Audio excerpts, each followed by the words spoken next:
So last year I did a project around the Active 60 bags, and I did this with a few schools, and it was very successful, but I felt it wasn't as impactful as it could have been. I looked at the schools that I'd got, those that maybe weren't as involved in the school games as they could have been.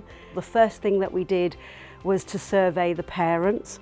It's really important that parents are involved, because then they will be the positive role model for the children. So done as a whole school with everybody involved, from teachers, playground staff, lunchtime supervisors, the children, everybody, it has more power. To have youth voice so that we were able to get the ideas from the children of where this project could head. We started to ask the children, what do you want the club to be? What would you like the after school club to be? To increase attendance instantly by getting the feedback from, they were saying maybe we want to do bench ball, we want to do some sort of games, or we want to do some sort of physical, sort of just normal playground games, nothing too sport related, just game related, just physical movement. Sometimes I know people struggle with getting sport things, so that's just a fun way to do sport with your family if you're struggling.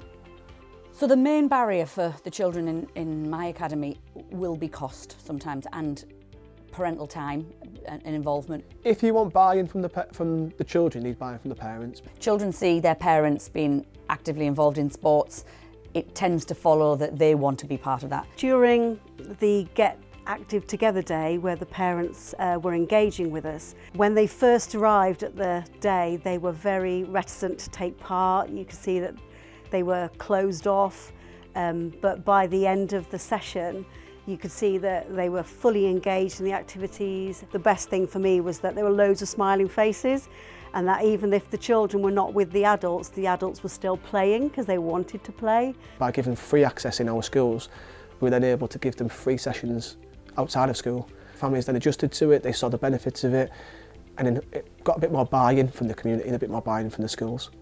A large portion of children that were not physically active actually at a physical club now to do things like rugby, judo, basketball, football. By having them physically active on a break times and a lunchtime, it gets their brain ready to learn, it gets their adrenaline pumping, it gets them focused, it gets them engaged. So we see that engagement in classrooms on afternoons much stronger. Takes most of my energy out, so that means in class I'm not silly with my friends. I can concentrate on work and be ready to work.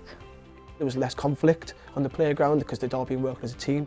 The conflict turned into relationships where they developed this friendship and respect for each other because they could see the benefits that other people can bring. I think it's created more of a community spirit. I think it's encouraging children to become more well-rounded individuals. Because I'm happy, I know that I'll be fit and healthy, and if I'm them, I know I'll live a long life. More children being active for 60 minutes at least throughout the rest of their lives, and then adults for 30 minutes. To encourage children to thrive and reach their full potential.